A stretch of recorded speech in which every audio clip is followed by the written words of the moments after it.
신즉 그가 너희를 우리 손에 넘기시리라. 블레셋 사람이 일어나 다윗에게로 마주 가까이 올 때 다윗이 블레셋 사람을 향하여 빨리 달리며 손을 주머니에 넣어 돌을 가지고 물매로 던져 블레셋 사람의 이마를 치매 돌이 그의 이마에 박히니 땅에 엎드러지니라. 아멘. 우리 강사님은 강서구 등촌로에 위치한 백안교회 이학성 목사님이십니다. 본문 말씀을 가지고 위기를 기회로 바꾸라라는 제목으로 말씀을 주시겠습니다. 목사님 나오십니다. 할렐루야. 하나님께 감사와 다시 한번 영광의 박수 올리시기 바랍니다. 할렐루야. 이 세시에 참여하신 여러분, 주님의 은총 여러분과 함께 하시길 축복합니다. 이 세시 예배 시간에 하나님의 말씀을 통해서 여러분에게도 저에게도 큰 은혜가 될 줄로 믿습니다. 사람들이 요즘 시대를 위기의 시대라고들 그렇게 얘기를 해요. 특별히 교인들이, 목회자들이 오늘 우리 시대는 선교의 위기고 전도의 위기고 하여간 위기의 시대라고들 말합니다. 그도 그럴 것이 예배당마다 모이는 숫자가 줄어들고 있어요. 또 헌금도 줄어들 수밖에 없죠. 전도하기도 사실은 쉽지가 않고요. 이런 것을 보고서 아마도 많은 교회 사회학자들, 선교학자들 위기라고 그렇게 말하는 것 같습니다. 근데 우리가 역사를 보려면 좀 길게 바라봐야 되죠. 2000년 교회 역사를 봤을 때 여러분, 교회의 역사 속에서 위기가 아닌 적이 있었나요? 초대교회는 위기가 아니었나요? 초대교회 때도 사실은 위기였어요. 예수 믿으면 핍박받고 어떨 때는 죽었어요. 예수 믿는다는 이유 때문에 손해받는 것이 한두 가지가 아니었어요. 그러고 보면은 우리 시대보다는 훨씬 낫지요. 그때가 복음 전한다는 게 그렇게 쉬웠겠습니까? 절대로 쉽지가 않았고요. 예수 믿는다는 게 정말 어려웠어요. 로마에 가보신 분들은 카타콤베라고 하는 곳을 가보셨을 거예요. 지하 무덤입니다. 지하 무덤에서 거기서 예배를 드렸던 겁니다. 얼마나 예배드리기가 힘들었으면 그들은 지하 무덤에 들어가서 예배를 드렸겠습니까? 정말 위기였죠. 그런데 오늘 우리 시대의 위기라고 하는 것은 그냥 코로나 때문에 사람들이 잘 안 모이고 또 교회가 회상에서 욕을 좀 먹고 있어요. 어떨 때는 욕들을 하잖아요. 이런 걸 보면서 교회가 위기의 시대라고들 그렇게 말합니다. 저는 이 말에 동의하지 않아요. 교회 2000년 기독교 역사에서 위기가 아닌 때는 없었다는 겁니다. 지금만 당하는 위기가 아니라는 겁니다. 어쩌면 우리 과거 신앙의 선배들 사도 바울과 베드로 같은 분들은 더 큰 위기를 당했잖아요. 저는 설교하다가 어디 잡혀가지고 죽도록 매맞아 본 적이 없습니다. 요즘 목사님들 가운데 특별한 나라에서 선교하지 않는 한 복음 전하다가 거꾸로 십자가에 못 박혀 죽는 사람 없습니다. 그런데 사도 바울은 빌립보 감옥에 갇혀가지고서 죽도록 얻어터졌지요. 베드로는 전설에 의하면은 거꾸로 못 박혀 죽였다 그랬고, 어떤 사람은 튀겨서 죽고, 어떤 사람은 매듭매듭 토막나서 죽고, 이렇게 죽도록 얻어맞고 죽도록 고생하고 이런 일들이 기독교 역사에 너무나 많았어요. 그거에 비하면 지금은 위기가 아니라 태평시대를 살아가는 것과 마찬가지죠. 그러나 우리 인간의 역사를 전체적으로 봤을 때 우리 개개인의 인간의 모습으로 역사를 바라보면은 참 겁나는 일들이 굉장히 많이 있어요. 여러분, 성경에서 하나님이 하시는 말씀 가운데 명령어들이 있지 않습니까? 예를 들면 겸손하라. 우리가 인간이 참 교만하니까 인간 보고 겸손하라 그랬습니다. 그런데 우리가 아무리 교만해도요, 인간이 지은 첫 번째 죄가 휴브리스 교만이라 그러잖아요. 그런데 우리가 아무리 교만해도 겸손하라라고 하는 말을 그렇게 많이 하지는 않으셨어요. 제일 많이 한 명령어가 있어요. 뭐라고 여러분 생각하십니까? 사랑하라. 진짜 우리가 사랑을 잘 못하니까 사랑하라라고 하는 명령, 믿음과 소망과 사랑은 그중에 제일은 사랑이다. 그러니까 사랑하라, 이 말을 제일 말씀을 많이 하셨을 것 같지만 사랑하라라는 말보다 더 많이 한 말씀이 있어요. 명령어가 있어요. 그것은 두려워하지 말아라 라고 하는 말씀이었습니다. 어떤 설교가는 그런 얘기를 하더군요. 성경에 두려워하지 말라라는 말이 365번이 들어있대요. 저는 안 세봐서 모르겠는데 그 말은 아마도 우리의 삶이 날마다의 삶이 무섭고 힘든 삶이기 때문에 하나님께서는 하나님의 백성들에게 겁먹지 마라, 두려워하지 말아라라고 그렇게 격려를 많이 하셨다, 이렇게 해석을 하는 것 같습니다. 그래서 우리들에게 용기를 주고 힘을 내라고, 내가 너와 함께 하니까 겁먹지 말라고 그렇게 말씀하십니다. 저는 예수님께서 십자가에 잡히시던 모습을 한번 생각해 봤어요. 여러분, 예수님께서 십자가 앉으려고 도망가다가 몰래 숨어 있는데 그때 잡힌 것이 아닙니다. 예수님께서요, 십자가에 잡혀 돌아가실 것을 아시면서요, 예루살렘을 향해서 정면 승부를 걸어서 올라오십니다. 도망가다 잡히신 것이 아니었습니다. 저는 그 예수님이 무슨 배짱으로 이러시나, 정말 대단하다, 당당하다, 너무나 대단하다, 예수님의 용기에 대해서 큰 존경을 표합니다. 예수님의 이 용기는 협박을 이기는 용기였고, 고통을 이겨낸 용기였고, 죽음을 초월한 용기였고, 아니 죽음과 싸워 이긴 용기, 그런 용기를 가지고 예수님께서는 십자가를 향해서 뚜벅뚜벅 걸어 올라가셨습니다. 그리고 결국은 마귀의 권세를 다 깨뜨리시고 십자가를 지시고 이기시고 부활하셔서 여러분과 저에게 영생의 소망을 허락하지 않으셨습니까? 하나님을 믿게 될 때 우리들에게 주시는 놀라운 축복이 있어요. 그것은 우리가 믿음을 갖고 있다는 이유 때문에 하나님께서 우리들에게 믿음의 용기를 주신다고 하는 겁니다.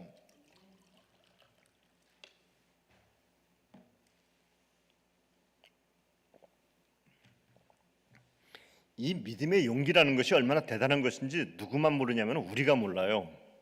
예수를 안 믿는 사람들은 알아요. 특별히 마귀는요, 하나님의 백성들이 믿음의 용기를 갖고 있으면 얼마나 무시무시한 권능을 행사하는지 마귀가 압니다. 그래서 우리가 기도하기로 결정만 해도요, 마귀는 벌벌벌 떨어요. 그런데 누가 모르냐, 정작 기도하는 내가 믿음의 용기가 얼마나 큰지에 대해서 잘 몰라요. 그래서 기도를 끈질기게 뼈빠지게 해놓고도 세상에 나갈 때는 아유, 그게 기도 한번 했다고 되겠어? 이렇게 스스로 생각하는 겁니다. 그거 참 희한하죠. 그 미국에 있었던 얘기라 그랬죠. 어떤 예화집에 나오는데 재미나더라고요. 어떤 교회가 있었는데 그 교회 옆에 술집이 들어왔대요. 그래서 교인들이 막 기도를 열심히 한 겁니다.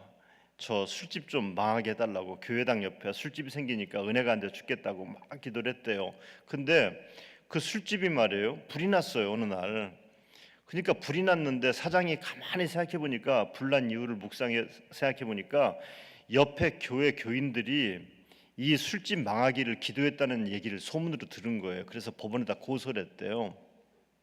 그 재판장이 이 재판을 하는데 막 질문을 하는 겁니다. 당신들 이 술집 망하라고 기도한 적 있습니까? 기도한 적 있다고. 그래도 우리가 기도했다고 술집이 저렇게 불이 났겠냐고 교인들은 그러는 겁니다. 목사님도 그러는 겁니다. 재판장이 술집 주인한테 물어봅니다. 당신 집이 불난 게 교인들이 기도해서 된 거 같냐고. 그렇다는 거예요. 그러니까 참 입장 곤란하잖아요. 그래서 재판하는 판사가 판결 내렸는데 이렇게 판결 내렸다죠. 믿거나 말거나, 술집 사장 믿음 좋음, 교회 목사 믿음 없음, 이렇게 판결을 내렸다잖아요. 우리가 하나님께 믿음을 갖고 있다는 게 얼마나 대단한 위대한 힘인지, 얼마나 위대한 능력인지 기도를 하면서 기도하는 내가 모른다는 것, 이것처럼 불행한 것이 어디 있겠어요. 그 왜 그러냐면요, 우리가 뭔가를 판단해야 될 때 하나님의 뜻을 제일 먼저 판단하는 것이 아니라 이게 나한테 돈이 되나 유익한가, 이것을 늘 생각을 해요. 그래서 기도를 하고 나서 기도 응답의 결과를 가지고서 세상에 나가서 담대하게 능력 있게 행사를 해야 되는데, 세상에 나가보면 이게 돈이 되는지 안 되는지, 나에게 유익이 되는지 안 되는지, 이것을 가지고 판단하려고 그래요. 기도의 응답을 가지고 판단하려고 하지 않고, 말씀을 가지고 판단하려고 하지 않고, 자꾸만 이것이 나에게 유익이 되는가 안 되는가를 가지고 판단하다 보니까 믿음의 용기가 나타나질 않는 겁니다. 여러분, 용기라는 게 주로 어떤 때 쓰는 겁니까? 남의 거 도적질할 때 쓰는 것은 용기가 아니에요. 그건 용기라고 하지 않아요. 만용이라 그러죠. 용기는 언제 씁니까? 옳은 일을 위해서 내가 뭔가를 하려고 할 때 사용되어지는 것이 믿음 아니겠습니까? 신앙적으로 말하면 하나님의 뜻을 위해서 내가 갖고 있는 자산, 이게 뭐예요? 영적 자산이 믿음 아닙니까? 이 믿음을 사용하려고 할 때 하나님께서는 나에게 위대한 용기를 주시는 줄로 믿습니다. 여러분, 용기라는 게 내 마음속에 두려움이 다 사라져버렸습니다, 이런 얘기를 하는 것은 아닙니다. 세상에 두려움이 없는 사람이 어디 있어요? 다 두려워합니다. 다 두려움이 다 있습니다. 문제는 하나님이 나에게 믿음을 주셨는데 그 믿음을 가지고 이 두려움을 정복해 나가는 거예요. 이게 믿음의 용기입니다. 믿음의 용기입니다. 하나님께 쓰임 받았던 사람들을 쭉 한번 보면 말이에요. 그 사람들이 정말 대단한 믿음의 용기를 가지고 살았던 것을 볼 수가 있어요. 예를 든다면은 아들 낳으면은 다 죽이고 딸 낳으면은 데리고 살아라라고 얘기했던 바로의 명령 앞에서 모세의 부모님들은 이 아들을 기르기로 작정을 합니다. 여러분, 이 무슨 배짱일까요? 대단한 배짱 아닙니까? 대단한 용기였습니다. 모세를 보세요. 모세가요 나이 80이 돼가지고서 바로에게 가가지고서 내 백성 내놔. 야, 이게 무슨 낯을 먹고 그렇게 한 걸까요? 아니에요. 대단한 용기가 생겨났던 겁니다. 모세가요 호렙산에서 하나님 만나가지고요 하나님께서 야, 너 내 백성 좀 데리고 와야 되겠다 그랬더니 나 그거 못해요. 나 그런 거 시키지 마세요. 나 말 못해요. 나는 그런 거 할 줄 모르니까 말 잘하는 사람 보내세요. 이렇게 늘 뺐던 사람이 모세였어요. 그런데 하나님께서 모세와 함께 하시자 믿음을 주시자 모세는 바로에게 가가지고서 내 백성 내놔 아주 당당하게 얘기를 한단 말입니다. 여러분, 에스더는 또 어떻습니까? 이 여인이 말이에요 성경은 기가 막힌 얘기를 하잖아요. 죽으면 죽으리라. 아니, 죽으면 어떻게 해요? 안 죽어야지. 가급적이면 안 죽고 뭘 해보려고 해야 될 것 아닙니까? 그런데 죽으면 죽으리라. 이 당당함을 가지고 나가서 민족을 구하지 않습니까? 다니엘의 세 친구는 또 어떻습니까? 왕이 만든 금신상에 절하지 않으면 극렬한 풀무불에 던진다고 하는 이 명령을 듣고서도 꿈쩍하지 않았어요. 대단한 용기 아닙니까? 사드락과 메삭과 아벳느고 대단하지 않습니까? 다니엘은 또 어떻습니까? 왕의 명을 어기고 어느 신에게도 절해서는 안 된다고 하는 말을 듣고서도 다니엘은 때가 되면 하나님께 기도하지 않습니까? 느헤미야는 어떻습니까? 느헤미야는요 예루살렘 성벽을 져야 되는데 산발락과 도비야 같은 이런 아주 못된 놈들이 옆에서 매일매일 시비 거는 거예요. 여러분, 우리 인생에도 그런 녀석들이 있어요. 눈만 뜨고 나가면 예배당만 밖에서 예배당에 나와서는 은혜 받고 좋았는데 예배당 나가보면 직장 가면 꼭 산발락 도비야 같은 놈들이 있다니까요. 그래서 예수 믿는 사람들을 더 힘들게 만드는 이웃들이 가시 같은 이웃들이 우리 가운데 있잖아요. 그래서 어떨 때는 아우 저 인간하고 싸울 바에 그냥 어디 이사 가버리고 말까, 그냥 내 직장을 때려쳐버리고 말까, 별 생각을 다 해요. 여러분의 아들 딸들 가운데요 여러분들의 소원이 뭐예요? 삼성, 현대 뭐 이런 데 다 들어가기 원하잖아요. 그런데 가가지고 1년도 못 견디고 회사 때려치는 애들이 많아요. 그 부모들이 그래요. 야, 이놈 자식아 좀 참아야지 그걸 못 참냐 이렇게 말하는데 그게 참게 생긴 줄 아세요? 산발락과 도비야 같은 인간들이 회사에 쫙 깔려 있어요. 얼마나 못된 짓거리 많이 하는지 몰라요. 직장에 처음 들어온 직장 초년병들에게 뭐 희한한 짓거리 많이 해요. 너무 고통스러운 일을 많이 당하는 거예요. 근데 그때마다 다 때리치면 여러분 어떡하겠어요? 뭐 살 수 있는 데가 있겠냐고요. 다 죽는 게 낫지 말이에요. 그런데 이렇게 인생의 산발락과 도비야 같은 지속적인 위협과 협박과 공갈 협박 안에서도 우리 마음속에 용기가 생기는 거예요. 무슨 용기? 믿음의 용기. 여러분, 용기라는 거는요 두 가지 용기가 있어요. 나를 통해 시작된 용기가 있어요. 내가 돈이 좀 많으면 용기 생깁니다. 장사꾼도 무일푼이면 무한색이라 그래요. 돈 없으면 장사꾼 기 확 죽습니다. 그런데 본전 미천이 튼튼해 봐요. 그러면요 오늘 조금 손해본 것 까짓건 내일 좀 잘하면 되지 그러면서 당당해집니다. 돈 생기면요. 건강해 보세요. 얼마나 용기 있는지 몰라요. 나 70인데 이 정도는 끄떡없어 하는 어른들 있잖아요. 당당합니다. 자식들이 잘 나가봐요. 얼마나 용기가 많은지 몰라요. 큰소리 빵빵 칩니다. 야, 비싼 데 가서 밥 먹자. 커피 내가 살게. 밤낮 그러고 살아요. 그런데 말입니다, 아들이 자빠져요. 자식들이 자빠지고요. 내가 몸에 암에 걸리고요. 막 그래봐요. 환장하는 거예요. 그 용기가 다 사라지고 누가 나한테 전화만 해서 만나자고만 하더라도 만나고 싶지가 않은 거예요. 집 밖에 나가지 못해요. 나로부터 시작된 용기라는 건 항상 그렇습니다. 이렇게 초라하게 꺾일 수밖에 없어요. 그런데 믿음의 용기는 어떤 용기입니까? 이 용기는 하나님으로부터 시작한 용기입니다. 내가 미천이 아니라 하나님이 내 인생의 미천이 되셔서 나를 담대케 하시는 용기가 있었다는 얘기입니다. 하나님을 위해서 목숨을 걸었던 사람들의 면면을 가만히 보면은 그 사람들은 바로 그 믿음의 용기가 있던 사람들이었습니다.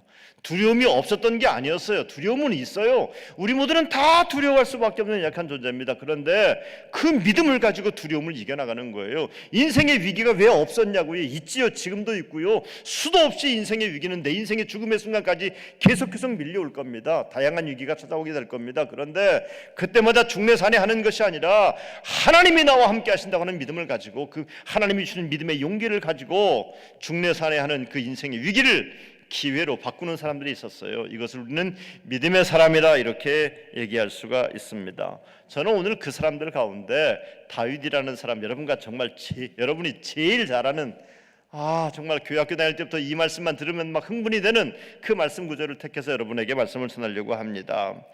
다윗이 골리앗을 무너뜨립니다. 골리앗을 무너뜨리고 나니까 말이에요, 다윗에게는 얼마나 큰 축복이 찾아왔는지 몰라요. 일단은 자기 민족이 블레셋의 종노릇하지 않게 되지 않습니까? 민족이 구원받는 축복을 누리게 되는 겁니다. 여러분, 사실은 말이에요, 참 거기 이 전쟁터에 블레셋하고 전쟁을 딱 붙였는데, 엘라골짜기 말이에요, 전쟁이 붙었는데 그 중에서 이스라엘 민족이 중에서 제일 싸움 잘 잘하는 놈이 누군지 아십니까? 사울 왕이에요. 걔는요, 모든 사람들보다 모가지가 하나가 더 있었다 그랬어요. 싸움 제일 잘해요, 걔가요. 근데 걔는 빌빌거리고 있어요. 그런데 한 나라의 왕이 빌빌거리고 있는데 다윗이 나가가지고 싸워요. 맞짱을 붙어가지고 지가 이겨요. 그래서 민족을 구원시키는 축복을 누립니다. 뿐만 아닙니다. 다윗이 뭔 얘기를 했어요? 하나님 얘기를 꺼내는 겁니다. 너는 칼 갖고 나오냐? 나는 하나님 이름 갖고 나와. 그러면서 하나님의 영광을 만천하에 드높이는 겁니다. 여러분, 그럴 기회가 많지 않아요. 하나님 영광을 드러낼 기회가 있어요. 그게요, 여러분의 생에 몇 번이나 올 것 같습니까? 그냥 뭔 일 있을 때 하나님 영광 돌립니다, 이게 아니라 말이죠, 역사적으로 하나님 영광 돌릴 날이 온다니까는요, 그때요 해야 될 말들을 담아두셔야 돼요. 하나님께 영광 돌릴 말들을 가슴에 담아두고 살아야 됩니다. 이 다윗의 등장이 아니었다면 이스라엘 민족은 완전히 위기 속에 처박혀가지고서 블레셋의 종로로 살 수밖에 없었어요. 개취급 받아야 되는 겁니다. 그런데 다윗의 등장으로 위기가 기회가 되는 겁니다. 위기가 기회가 되는 겁니다. 저는 여러분의 자녀들을 축복합니다. 오늘 우리 시대를 역사적 위기 시대라고 말하는데, 여러분의 자녀들이 정말 새벽의 이슬 같은 주님의 백성들로 성장하여서 이 위기를 기회로 바꾸는 역사적인 인물이 되시길 주님의 이름으로 축원합니다. 뿐만 아닙니다. 골리앗 장군 이긴 다음에 다윗이 얼마나 현실적인 축복을 받은 줄 아십니까? 사울 왕이 골리앗을 죽인 사람한테 어떤 복을 주겠다고 얘기했냐면요, 많은 재물로 부하게 하고 그의 딸을 그에게 주고 그 아비의 집을 이스라엘 중에서 세금을 면제하게 하고 자기 딸도 주겠다 그러고 돈도 주겠다 그러고요, 평생토록 세금도 안 내겠다 한다는 거예요. 여러분, 역사 속에서 세금을 안 내는 부류가 하나가 있었어요. 누구냐면요, 왕이었어요. 왕은 세금 낼 필요가 없어요. 주인이니까 말이에요. 세금을 안 내게 해주겠다. 그러니까 말이에요, 다윗은 정말 물질의 축복도 정말 많이 받았던 겁니다. 특별히 다윗은 자기의 지위도 높아집니다. 다윗이 지금까지 엘라골짜기까지 오기 전까지 다윗의 직업이 뭡니까? 목동이었어요. 아버지 목동. 사실 다윗은요, 아버지 집에서도요 별로 사람 취급 못 받았습니다. 사무엘이 와가지고서 아들들 다 데리고 와봐 그랬더니 말이에요, 걔는 제껴놨어요. 맨 막내니까 제껴납시다. 걔가 뭐 하겠습니까? 그러면서 제껴놨던 사람이었어요. 그런데 이 자기 집에서 아버지로부터도 제껴졌던 인생이었는데, 이 사람이 이스라엘 나라의 군대 대장군이 되지 않습니까? 특별히 저는 이 다윗이 이 전쟁을 하면서 다윗 안에 하나님이 축복하셨던, 사무엘을 통해 축복하셨던 이 놀라운 하나님의 축복을 재확인하는 시간이었다고 나는 믿습니다. 사무엘이 다윗을 축복할 때 왜 축복해 줬어요? 너 왕 될 거야 라고 기름 부었던 겁니다. 다윗이 멍청하겠어요? 다 알지요. 눈치가 빤지름해요. 여러분 아들, 딸들, 손주들 말이야, 5살짜리 걔아들 데리고서 뭐 해봐요. 걔아들 눈치가 빤지름합니다. 나도요 5살 때 있었던 얘기 다 기억나요. 초등학교 때 우리 선생님이 했던 얘기 다 웬만한 것들 기억한다고요. 다 기억해요. 눈치가 빤지름해요. 다윗이 말이에요. 애기예요. 좀 컸을 것 아닙니까? 그러니까 사무엘이 머리에 기름 부은 거 이게 뭔지를 알아요. 아, 나를 왕으로 세우시는구나. 왜? 사무엘 선지자가 와서 기름 붓는 게 이게 보통 일이냐고요. 지금요 다윗이 엘라 골짜기에서 블레셋 대장군하고 지금 맞짱을 붙지 않습니까? 전쟁을 하지 않습니까? 그런데 다윗이 목동으로 참여한 줄 아십니까? 목동으로 참여했다면 참여할 필요가 없어요. 아니 군인들도 세고 셌는데 참여 안 하는데 목동이 참여할 이유가 뭐 있어요? 다윗은 목동으로 참여한 게 아니에요. 자기의 장형 엘리압이 말이 너 이거 뭐 하는 거야? 너 가임마 이 자식 어디서 조그만 놈 와가지고 이러는 거야? 그러면서 막 애단쳤어요. 전쟁 참여한다 그러니까 집으로 들어가라 그랬어요. 그런데 형은 나를 우리 집의 막내로 보지만 나는 이 나라의 왕이야. 사무엘이 나에게 왕으로 기름 부었어. 장차내가 왕 될 사람이야. 그러니까 이 땅 빼앗기면 누구 손해예요? 나중에 내 손해예요. 다윗이 말이에요. 하나님의 축복을 가지고 산 사람이에요. 축복을 현실화시켰던 사람이에요. 아직 왕 추대식을 한 적도 없고 아직 사울왕이 존재하고 있었는데 다윗은 비록 자기 지금 신분은 목동이지만 왕 같은 행동을 했다는 겁니다. 왕 같은 행동을 했다는 겁니다. 그래서 그 왕의 잠재력을 가지고 나가서 싸웠던 거예요. 저는 이 엘라 골짜기에 골리앗과 싸운 이후에 다윗이 정말 귀중한 사람 하나를 얻습니다. 이건 축복이에요. 누구를 얻냐면요, 요나단이라고 하는 사울의 아들을 얻어요. 친구를 얻습니다. 다윗과 요나단 그러면 우정의 상징이었습니다. 야, 요나단이 말이에요. 요나단이 양보하지 않았으면 다윗은 왕되기 힘들어요. 요나단이 내가 왕되겠다 덤배탕 쳤으면 말이에요. 다윗 왕되기 어렵습니다. 수많은 시간을 또 보내야만 했습니다. 요나단과 싸워야 했습니다. 그런데 요나단이 우정을 발휘하는 겁니다. 우정을 발휘하는 겁니다. 요나단이요, 성경을 보니까 사무엘상 18장 이래 보니까 요나단의 마음이 다윗의 마음과 하나 되어 요나단이 그를 자기 생명같이 사랑하니라. 생명같이 다윗을 아껴요. 사람을 얻지 않습니까? 뿐만 아닙니다.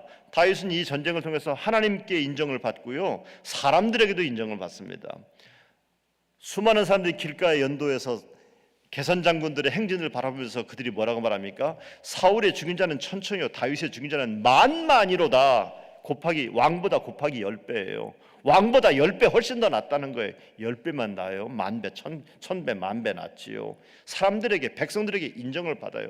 여러분, 계급장만 높으면 뭐예요? 백성들이 인정 안 해주는데. 그런데 계급장은 낮아도 백성들이 계급장 높은 사울보다 훨씬 더 인정을 해주는 겁니다. 얼마나 큰 축복이겠습니까?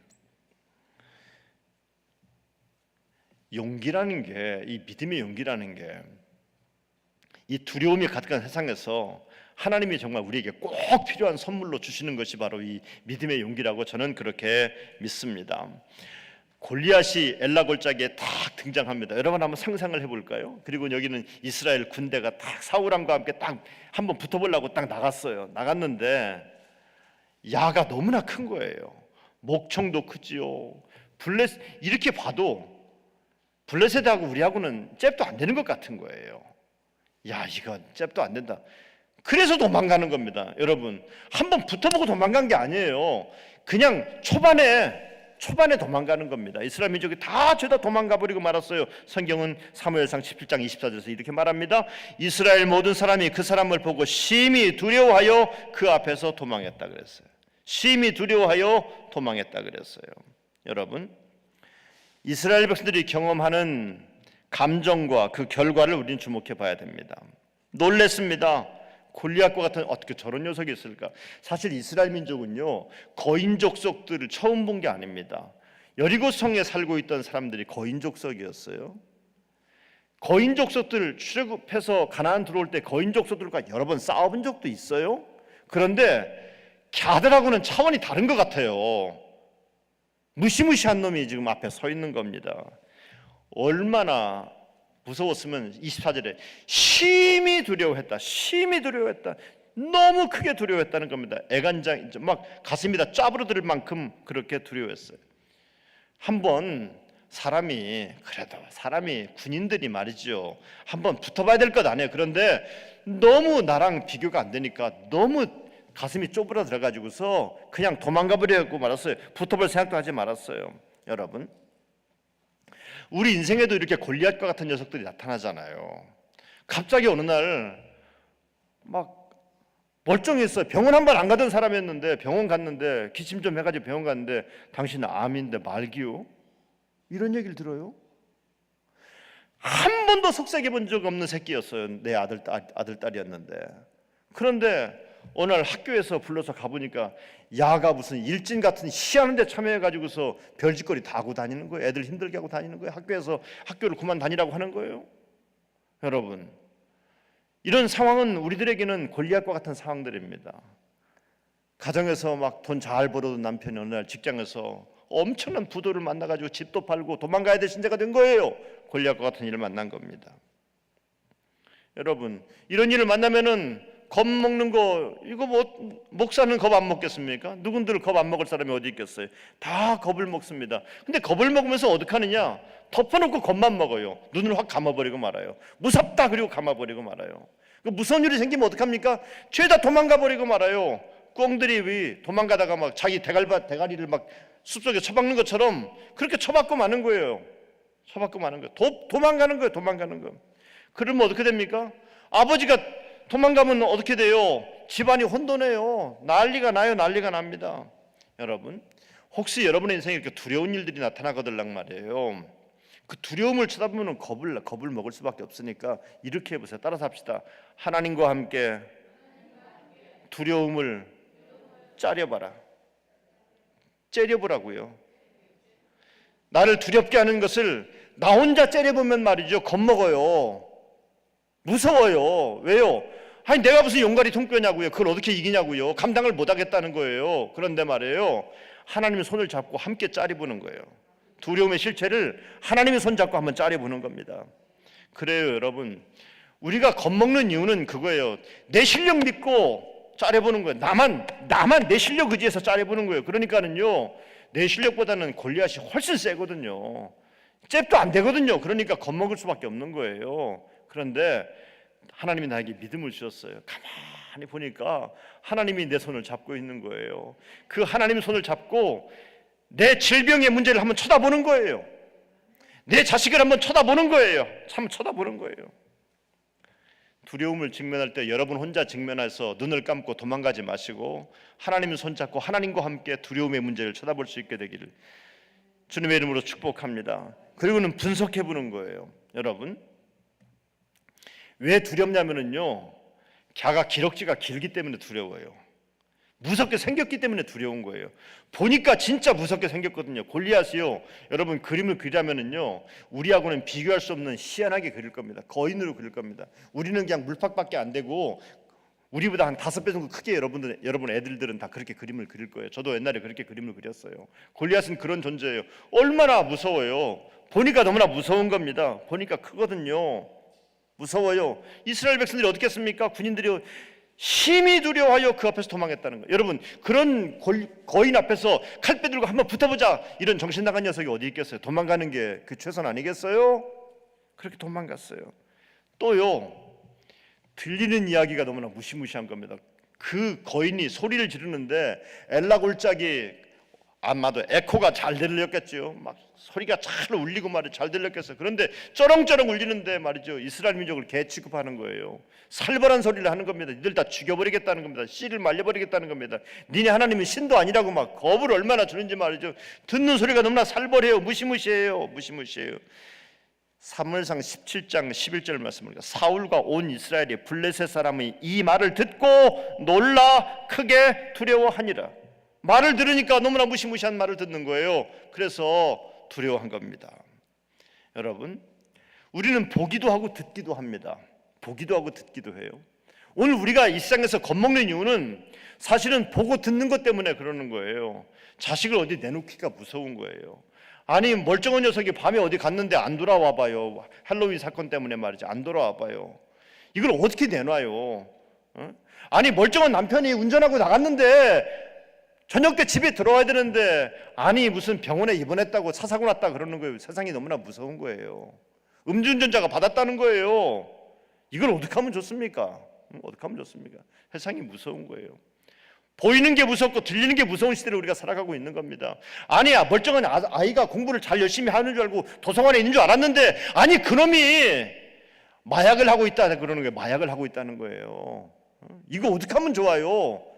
무서운 얘기가 들려오고 있어요. 무서운 것이 보이고 있어요. 문제는 이것들을 우리가 내가 듣고 내가 보는 것들을 해석을 해야 되는데, 우리의 해석이 믿음의 해석이 되지 못하는 겁니다. 믿음의 해석이 되지 못하는 겁니다. 여러분이 보는 것, 여러분이 들리는 것을 해석을 잘하세요. 해석을 잘하세요. 이게 무슨 뜻인지, 이것을 통해서 하나님이 어떻게 역사하실지 영적인 해석을 잘해야 되는데, 제가 종종 교인들을 만나고 보면 말이에요. 종종 교인들이 이런 말합니다. 목사님 큰일 났어요. 큰일 났어요. 큰일 났다니까 목사가 어떻게 해요? 그러면 담임 목사가 좀 만나자고. 그래서 만나봅니다. 만나보면은 고래장 얘기를 하는 거예요. 7, 8년 전에 얘기를 하는 거예요. 여보, 이미 그거 다 끝나고 종친지 오래됐어요. 그거 아직까지 왜 당신은 교회가 집사고 권사인데 아직까지 그게 왜 당신에게는 큰 문제냐 말이에요. 이미 교인들에게 다 잊혀진 이야기고 이미 없었던 얘기가 돼버리고 말하는데 당신만 아직까지도 큰 문제냐고. 딱 한 노릇 아닙니까? 여러분 주변에 그런 사람들이 있거들랑 말이죠. 그런 사람들과는 영적인 교제를 하지 말아야 돼요. 그러면요 정말 매일매일 인생이 피곤한 인생이 되는 거예요. 힘들어요. 지쳐요. 혹시 여러분 가운데 밤낮 교회 가서 목사님 큰일 났어요, 권사님 큰일 났어요, 집사님 큰일 났어요 이렇게 말하는 사람들이 있거들랑 빨리 그 말을 좀 바꿔요. 무슨 큰일이에요. 하나님이 이미 역사하시고 하나님이 축복하시고 하나님이 함께 하시는데 뭐이 그렇게 큰일입니까? 뭐이 그렇게 큰일입니까? 여러분, 마귀가 우리를 공격할 때는 얼마나 전략과 전술을 잘 짜는지 몰라요. 그러면 우리도 마귀가 우리를 두렵게 할 때 마귀를 공격할 수 있는 전략을 잘 수립해야 될 것 아닙니까? 영적인 전략을 잘 수립해야 될 것 아닙니까? 영적인 전략 없이 마귀한테 그냥 덮어놓고 그냥 한번 붙어보자 이놈 자식아, 그게 아니에요. 덮어놓고가 아니에요. 다윗이 골리앗과 싸운 걸 보세요. 덮어놓고 하지 않았어요. 전략을 잘 세워야 됩니다. 교인 가운데 덮어놓고 좋아하는 사람들이 많아요. 그런데 성경을 가만히 봐요. 덮어놓고가 아니에요. 열어놓고예요. 펼쳐놓고예요. 한번 보세요. 잘 분석을 해봐야 돼요. 전략도 잘 짜야 됩니다. 여러분, 오늘 엘라골짜기에 있는 이스라엘 군대들에게 문제는 뭐냐면요, 골리앗을 과대평가하는 데 문제가 있는 거예요. 골리앗을 과대평가해요. 왜 과대평가하는 줄 아십니까? 자기를 과소평가하면 상대방은 과대평가하게 돼 있다니까요. 내가 줄어들면은요 마귀는 커지게 돼 있다니까요. 자기가 형편없다고 생각하면은 마귀는 커진다니까요. 제가 오늘 11시 설교 들으신 분들, 내가 누구라고요? 큰 용사라고요. 내가 새 가슴 아무것도 아닌 게 아니라 하나님이 나를 큰 용사라고 말씀했다니까요. 나는 그래서 그렇게 별 볼 일 없는 존재가 아니에요. 이 당당함이 있어야 되는 거예요. 그러니까 자기를 너무나 작게 늘 바라보니까 조그만 일을 만났는데, 아니 그렇게 기도하는 사람이, 그렇게 직분 있는 사람이 뭘 이까지 것까지 그렇게 새 가슴 돼가지고 빌빌거리고 있냐 말이에요. 당신의 믿음은 지금 어디 있냐는 말이에요. 당신의 믿음 어디 있냐 말이에요. 믿음은 다 엿장선대 팔아먹었냐고 말이에요. 이때를 위한 믿음이라. 아멘. 인생의 위기를 만났습니까? 여러분 집에 이제 예수를 안 믿는 아빠도 있고, 예수를 믿는 여러분 어떤 분의 가족이 중에 예수를 안 믿는 사람도 있지 않습니까? 예수를 안 믿는 아버지들은요, 애들이 굉장히 예수 안 믿는 아버지를 좋아합니다. 술접을 좋아하는 아버지. 예수 잘 믿는 엄마보다도요, 예수 잘 믿는 예수 안 믿는 아빠를 더 좋아할 때가 있어요. 언제인 줄 아십니까? 그 엄마들 정신 차리고 들어봐요. 예수 안 믿는 아버지들이 밖에서 술 한잔 딱 먹고 오면 말이에요, 지갑이 잘 열려 이렇게. 야, 인마 일로 와. 그리고요 5천원짜리 줘야 되는데 5천원짜리 5만원짜리 색깔을 헷갈려해요. 그래서 5만원짜리 확 줘버리고 말아요. 그럼 애들은요, 아버지가 술 먹고 들어오면 막 신나는 날이에요. 신나는 날이라고요. 근데 엄마가요, 주일날 교회를 갔다 와요. 갔다 오니까 막 집에 남자들만 있는 집은 말이죠, 그게 집을 도깨비 소굴로 만들어 놓고 라면 끓여 놓고 지랄 발광을 다 해놓는 거예요. 그러니까 말이죠, 엄마가 막 성경책 가방을 둘러매치면 내가 못 살아 이놈의 집구석에 내가 못 살아. 여러분, 교회 그 집에 있는 아들들이 생각할 고민할 것 아닙니까? 이야, 하루 종일 교회 가서 은혜 받고 온 사람은 못 살겠다 그러고, 밤새도록 술 먹고 들어오는 술 취하는 우리 아버지는 5만 원씩 준다. 여러분, 누가 더 훌륭한 사람입니까? 애 눈에 볼 때는. 애들이 볼 때는요, 술 먹고 들어오는 아버지가 훨씬 훌륭해요. 밤낮 앉아 가정 예배 드려야 돼, 이놈의 새끼야. 기도해야 돼, 임마. 밤낮 가르쳐봐요. 걔는 나중에 술 먹을 거예요, 나가서. 왜요? 그 아버지가 훨씬 더 멋있으니까. 자기도 나중에 아들들, 딸들 낳으면 말이야, 나도 우리 아들, 딸들에게 멋진 아빠가 돼야지. 그래서 술 먹고 들어올 거라니까요. 교회 안 다녀요, 그런 아들은. 안 다닌다니까요. 여러분, 여러분의 가정에 문제가 생겨요. 문제가 생기는데, 교회 다니는 엄마가 말이에요. 문제 생기면 말이죠. 기도해야 되는데 말이죠. 기도 안 하고 뭐예요? 남편 바가지를 긁어요. 집에서 큰 소리를 질러요. 막 사내 못 사내 그래요. 그리고는 애들 보고는 넌나 주일날 교회 가야지 이놈 자식아 그런다고요.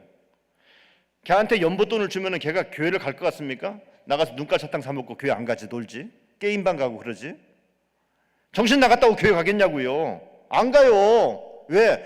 아니 그렇게 교회 가자고 말하는 우리 엄마는, 우리 집에 문제가 생겼는데 우리 엄마는 신경질만 내고 짜증만 내고 아빠하고 쌈만 하고 사내 못 사내 그러는데 그런 교회를 왜 다니겠냐고요. 우리 아들 딸들이 술 먹는 게 훨씬 낫지 말이에요. 안 그렇습니까? 성도 여러분, 여기 다 기도하고 싶어서 여기 올라오신 분들, 교회에서 기침깨나 하신 분들 계실 텐데, 성도 여러분, 내가 어떤 사람이란 걸 좀 아시라고요. 문제가 아무리 커도요, 나는 하나님이 함께하는 사람이라고는 이 당당함이 있어야 돼요. 당당함이 있어야 돼요. 다니엘서 11장 32절에 보니까 오직 자기의 하나님을 아는 백성은 강하여 용맹을 떨치리라 그랬어요. 내가 하나님을 알고 있다는 거예요. 하나님이 나를 알고 내가 하나님을 알고 있다는 겁니다. 다윗은 골리앗을 알았어요. 그런데 골리앗이 저놈 아주 힘세다. 힘세 크게 생겼네. 그런데 하나님을 알았어요. 그리고 하나님이 나와 함께 한다는 걸 알았어요. 골리앗은 커요. 영어로 too big to miss. 골리앗이 너무 커요. too big to miss. 이 말 무슨 말이냐면 너무 크니까, 골리앗 다윗이 볼 때는 말이죠, 엘라 골짜기에 있는 이스라엘 민족들이 볼 때는 너무 크니까 무서워 도망가자 했어요. 그런데 다윗이 볼 때는 너무 크니까 돌을 어디다 던져도 맞겠다. 저놈은 아무 데다 돌을 던져도 저놈한테는 돌이 다 맞을 것 같아요. too big to miss. 하나님을 알고 자기 자신을 아는 겁니다. 여러분, 지피지기면 백전백승이라고 그러잖아요. 자기 자신을 알고 하나님이 함께 하시는 나 자신을 알고 나니까 골리앗이 그렇게 크게 안 보이는 겁니다. 여러분에게 문제가 크게 보인 이유가 뭔지 아십니까? 문제를 묵상하기 때문에 그래요. 문제를 묵상하기 때문에 그래요. 하나님을 묵상하세요. 주의 능력을 묵상하세요. 그러면요, 문제는 작아질 수밖에 없습니다. 작아질 수밖에 없습니다. 제가 목회를 하는데, 제가 이 교회에서 목회한 지 한 13년 지금 돼가고 있는데, 우리 교회가 빚이 아주 많았어요. 이 빚을 어떻게 해야 될지 모르겠더라고요. 빚이 교회를 짓느라고 상상할 수 없을 만큼 빚이 많았어요. 여러분 교회도 빚 많은 교회들 있잖아요. 목회를 할 수 없을 정도로 빚이 많았어요. 얼마나, 액수는 얘기하지 않습니다. 근데 제가 제 마음속에 목회가 안 되는 거예요. 할 수가 없어요. 어떻게 이걸 할 방법이 없더라고요. 제가 액수 얘기하면 여러분 기절하니까 얘기를 안 하겠어요. 할 수가 없어요. 그럼 제가 할 수 있는 방법이 뭡니까? 밤낮 교인들에게 건축원금하세요, 건축원금하세요, 건축원금하세요. 그럴 수밖에 없어요.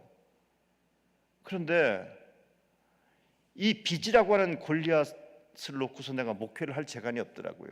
근데 하나님이 어느 날 우리 교회 어떤 아주 가난한 할머니가 말이에요.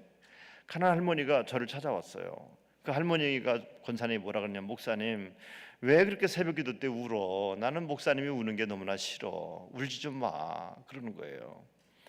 제 속으로는 안 울게 생겼냐고, 안 울게 생겼냐고. 울 수밖에 없는 거예요. 은행 지점장은 원금 상환을 해야 되는 날 꼬박꼬박 저한테 문자를 보냅니다. 원금 상환 안 하면 막 죽여버린다 하는 것 같아요. 꼭 내가 볼 때는 말이죠. 얼마나 무서운지 죽겠어요. 그러니까 막 잠도 잘 수 없고 죽을 것 같은 거예요. 그러니까 울 수밖에 없는 거예요. 근데 그분이 저한테 봉투를, 하얀색 봉투가 오래되면 누렇게 되잖아요. 그렇게 누렇게 된 봉투에다가 500만 원씩을 넣어서 가져왔어요. 이걸로 어떻게 해결되겠냐고. 그걸로는 코끼리 비스켓이지요. 해결되겠냐고요. 택도 없지요. 근데 제 마음속에 이게 도대체 뭘까? 성령께서 나에게 무슨 음성을 주시는 걸까?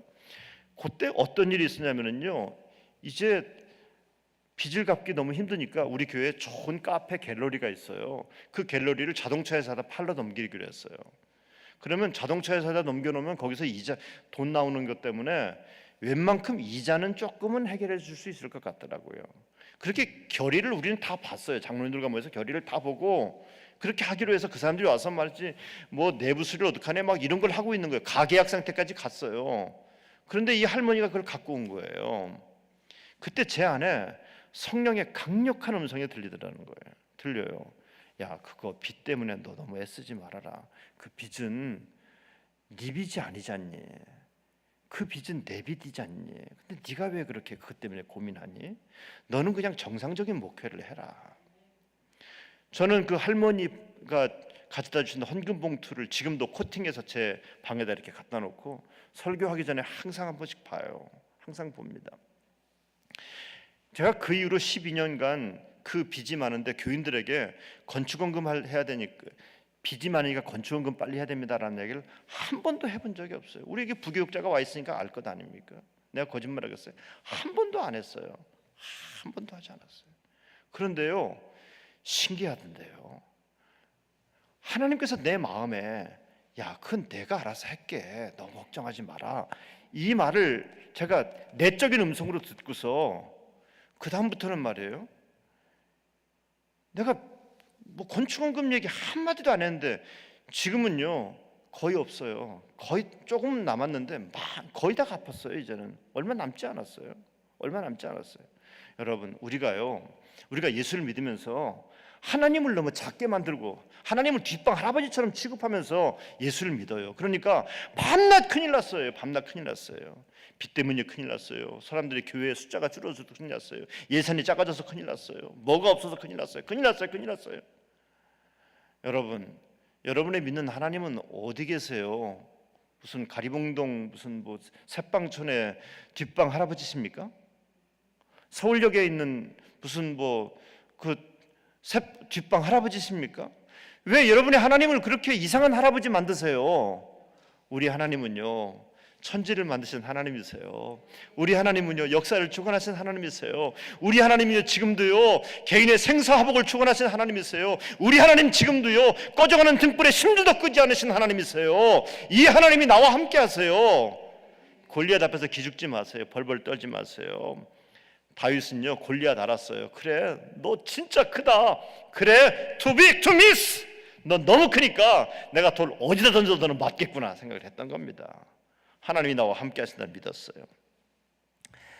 또 여호와의 구원하심이 칼과 창에 있지 아니함을 이 무리에게 알게 하리라. 전쟁은 여호와께 속한 것인즉 그가 너희를 우리 손에 넘기시리라. 이야, 이 당당함을, 네가 전쟁 칼 창 가지고 전쟁하겠다고, 천만의 말씀이야. 전쟁은 하나님께 속한 거야. 여러분, 문제가 여러분에게 문제가 막 큰 문제가 놓이거들랑요, 우리가 기도원에 올라온 건 참 잘하는 거예요. 문제가 놓이거들랑 그 문제에서 빨리 시선을 떼어가지고서 하나님을 주목해야 돼요. 문제를 외면하라는 게 아니에요. 문제를 묵상하지 말라는 거예요. 하나님을 바라보라는 겁니다. 하나님이 함께한 나는 저 문제보다 훨씬 더 큰 능력을 갖고 있다는 것을 여러분이 믿으라는 얘기입니다. 믿으라는 얘기입니다. 막 빚더미 속에 죽겠더라고요. 막 숨이 콱콱 막히고요. 어떻게 해볼 재간이 없는 거예요. 그래서요, 제가 할 수 있는 방법은 제가 있는 목회자 숫자를 줄였어요. 일단 제일 가까운 제 개인 비서, 운전사, 뭐 부목사들, 신방전사들 다 내보냈어요. 데리고 일할 사람이 없는 거예요. 그 다음에는 인건비만 2억을 줄였어요. 2억을. 그리고 목회를 시작해야 됐어요. 여러분 얼마나 힘들겠어요. 내 상황은 더 짜부러드는 것 같았어요. 그런데요, 내가 아무리 짜부러져도요 나와 함께 하신 하나님은 커요. 아멘. 믿습니까? 내가 아무리 작아졌어도요, 내가 아무리 병들어서 병상에 누워있어도요, 나와 함께 하신 하나님은 커요, 위대하세요. 이걸 믿는 게 교인이에요. 이게 성도예요. 다윗은 그래서요, 살면서 어려운 일을 숱하게 많이 만날 때마다 다윗이 고백하는 노래가 시편 62편 1절이 나의 영혼이 잠잠히 하나님만 바라며 나의 구원이 그에게서 나오는도다. 하나님만 바라보고 나의 구원은 하나님으로부터 나옵니다. 왕의 홀에서 나오는 게 아니라 하나님이 나를 구원하십니다. 여러분, 문제를 묵상하지 마시고 하나님을 보시기를 바랍니다. 홍해가 뒤에 있고 애굽의 군대는 쫓아오고 모세가 말이죠, 정말 죽을 지경이었어요. 백성들은 말이죠, 우리를 여기 끌고 와서 강물에 빠져 죽이려고 그러느냐 난리를 치고 있습니다. 그때 모세가 백성들에게 출애굽기 14장 13절에서 뭐라 그럽니까? 모세가 백성에게 이르되 너희는 두려워하지 말고 가만히 서서 여호와께서 오늘 너희를 위하여 행하시는 구원을 보라. 이야, 속이 시원하지 않습니까? 왜 문제에 빠져서 홍해를 바라보고 뒤에 쫓아오는 저 애굽의 군대를 바라보고 그들을 묵상하느라고 그렇게 오금절에 있느냐? 가만히 있어라. 하나님을 보라. 하나님이 오늘 너희를 구원하실 것을 보라. 요즘은 교인들이 말이지 뉴스를 묵상하고 유튜브를 묵상해요. 이 코로나가 터지고서 유튜브가 막 대한민국에서 엄청 유행해요. 유튜브 엄청들 봅니다. 하긴 70 먹은 할머니도 보고요. 저희 장모님이 80이 넘으셨는데 미국에서 유튜브 봐요. 내 설교를 듣습니다. 유튜브, 여기도 유튜브들 다 좋아하시죠? 유튜브. 여러분, 교회 성경책은 안 갖고 오는데 말이죠, 유튜브는 들고 오잖아요. 성경은 안 보고 유튜브를 봐요. 깜깜한 노릇이에요. 이렇게 예배 실황만 보고요, 유튜브 그 빠지지 말아요. 쓸데없는 소리들이 얼마나 많은지. 유튜브가 목사님 유튜브에 이런 얘기가 나왔어요. 이거 큰일 났습니다 그러더라고요. 보니까 가짜 뉴스요. 하나님의 말씀을 묵상해야지 뉴스를 묵상합니까? 뉴스를 묵상하고 유튜브를 묵상하니까 막 큰일 날 일밖에 없는 거예요. 다 망할 일밖에 없는 거예요. 다 망할 일밖에 없는 거예요. 병원에 수술을 받으려고 입원해 있는 교우를 찾아갔어요. 옛날에 찾아가서 말씀을 전합니다. 두려워하지 말라. 내가 너와 함께합니다. 놀라지 말라. 나는 네 하나님이 됩니다. 그랬더니 막 이분이 이 말씀을 전하는데 말이죠, 막 세상 편한 얼굴이 되더라고요. 두려워하지 말라. 하나님이 나와 함께한다. 하나님이 나와 함께한다. 의사가 당신에게 얘기했던 선고를 듣지 말고 하나님이 당신과 함께한다고 하는 이 말씀을 믿어라. 의사 얘기를 들으면 몇 개월 못 살 것 같거든요. 큰일 났습니다. 말기입니다. 말기인데 뭐 수술해서 뭐 하겠어요. 말기입니다 그러는 거예요. 그런데 마지막 한 가닥 소망할 거 수술방에 누워 있어요. 예, 그래요. 어쩌면 수술하다 죽을 수도 있고요, 수술하고 몇 개월 못 살 수도 있어요. 그런데 1000년을 살아도 하나님이 나와 함께 하시는 것을 느끼지 못하고 사는 사람은요, 1000년의 지옥 같은 삶이에요. 그런데 하루를 살아도 설령 수술방에서 수술하다 죽어도 하나님이 나와 함께 하시는 것을 믿고 살면은 말이에요, 천국 같은 삶을 살다 하나님께 가는 거 아닙니까? 이 다윗이 잘하는 것은 뭐냐면요, 하나님을 묵상하고 말씀을 묵상하면서 나한테는 어떤 무기가 있을까, 내가 하나님으로부터 받은 자원이 뭘까를 생각했어요. 저놈하고 붙을 수 있는 무기가 있어야 될 것 아닙니까? 나는 어떤 자원을 하나님이 주셨을까? 여러분, 우리는 문제를 만나면 우리가 왜 두려워하냐면 문제 해결책이 없다고 하기 때문에 없는 것 같으니까 겁먹는 겁니다. 그런데요, 문제를 만나는 사람들은요, 항상 주위를 한번 잘 살펴보세요. 가까이 살펴보세요. 멀리 가지 마세요. 사돈의 팔춘 찾을 것 없어요. 백 찾을 것 없어요. 하나님이 이 문제를 풀 수 있는 키를 여러분 옆에 두고 계세요. 내 손에 이미 쥐어주셨어요. 옆에 있어요. 가까운 데 있어요. 가까운 데 있어요. 여러분이 소유한 것 가운데 있어요. 우리가 왜 문제 해결책을 못 찾는 줄 아십니까? 어디 백 좀 아는 사람 없을까를 찾기 때문에 그래요. 사돈의 팔춘, 여러분 사돈의 팔춘이 얼마나 먼 광야인 줄 아십니까?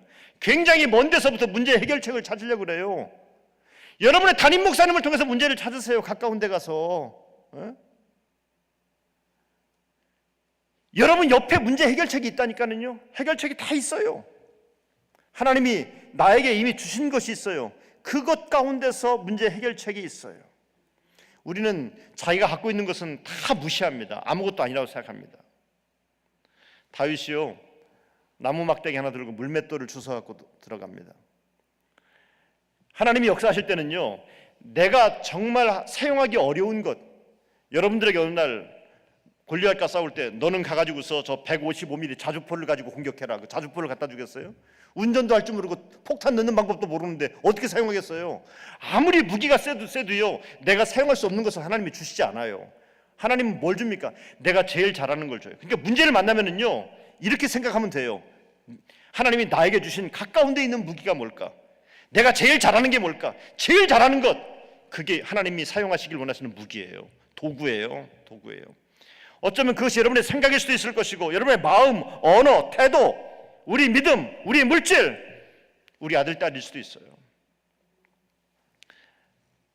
다윗이 제일 잘 사용하는 게 뭐예요? 물맷돌 잘 사용했거든요.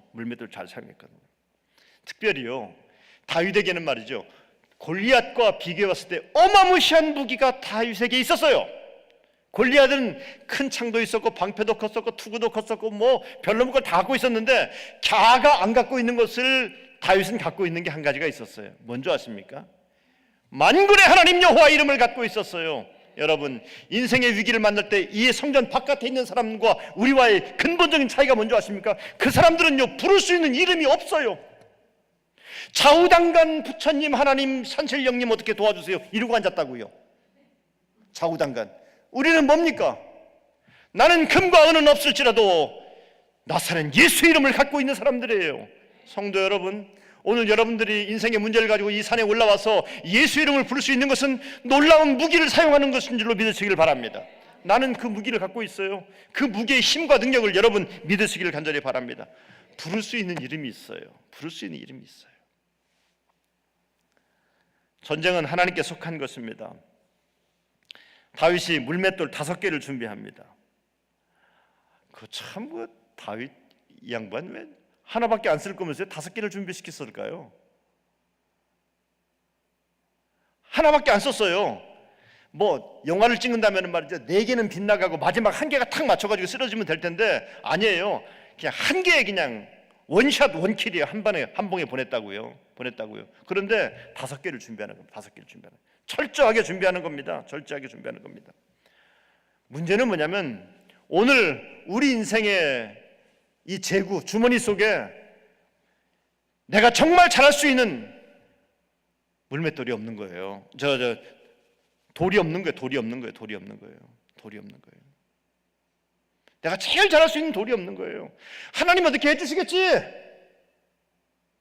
그 성도들이 해상에 나가서 기도를 1시간 했으면 해상에 나가서 1시간 실력을 닦아야 돼요. 어떻게 알아서 해주겠지? 믿음 좋은 사람 아닙니다.